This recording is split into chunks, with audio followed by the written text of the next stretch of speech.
I haven't really processed it. It doesn't really hit me thinking like I could have died. I think it's more just I'm here now, I have like a second chance at like life, I guess. So I really want to make the most of it. I want to spread awareness as much as possible because I am incredibly lucky to be here.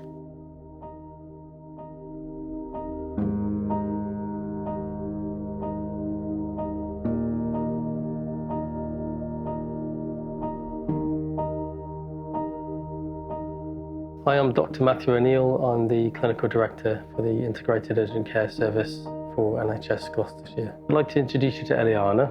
She's a university student. Unfortunately, in her first year of study, she contracted meningitis.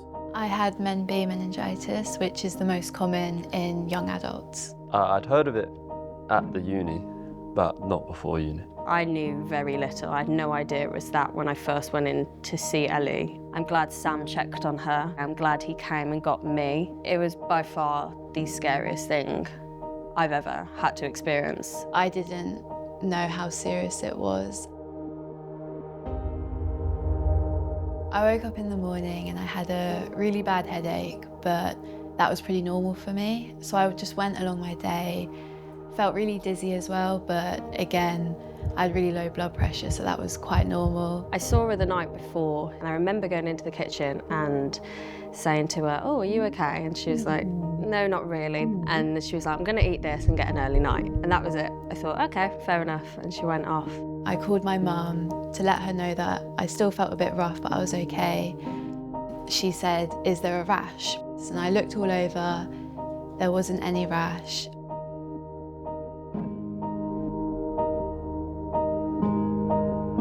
I told her I'm just going to sleep it off.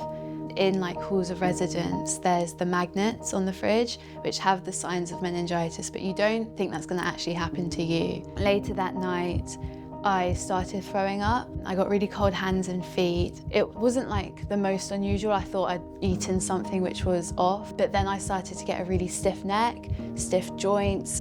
I struggled to actually walk. So when I was in my bed and I needed to throw up, at some points I was having to like crawl on like my hands and knees to get to the bathroom. I was so delirious.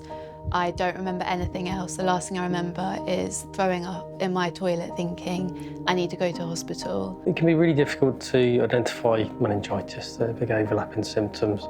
So, if you suspect meningitis at all, please phone 111 or 999. There's absolutely no scenario where somebody's going to get in trouble for calling an ambulance or calling 111 for clinical advice. The next day, Sam came into my room and was like, "Ellie's really not well. I think we're gonna have to call the ambulance." She was always quite early rising and messaging people, so I hadn't seen her by 12, I was worried.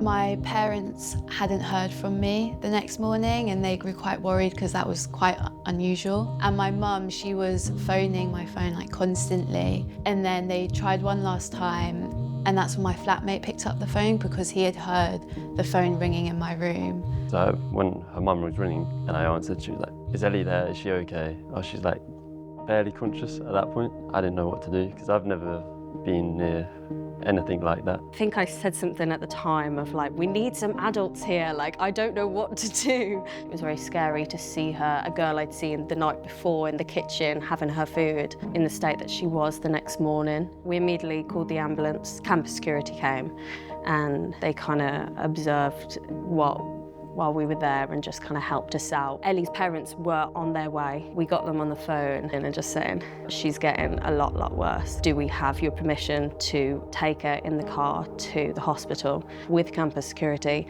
Only thing I remember in that whole time period is being in the campus security's car and looking up at my flatmate and saying, "I don't want to go to hospital." We got to A&E, she was kind of put into a wheelchair, we wheeled her in. I knew it was bad.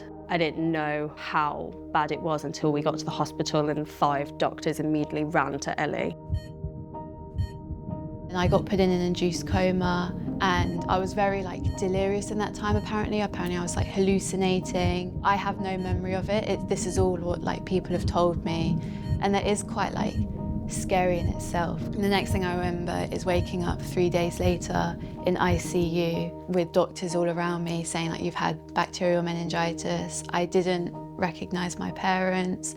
I didn't know who I was for quite a long time. The doctors did say to my parents that I was in like acute danger because I'd been in my room alone for about like 15 hours. So the thing with meningitis is that it can kill in hours. It's so quick to spread. I haven't really processed it. It doesn't really hit me thinking like I could have died.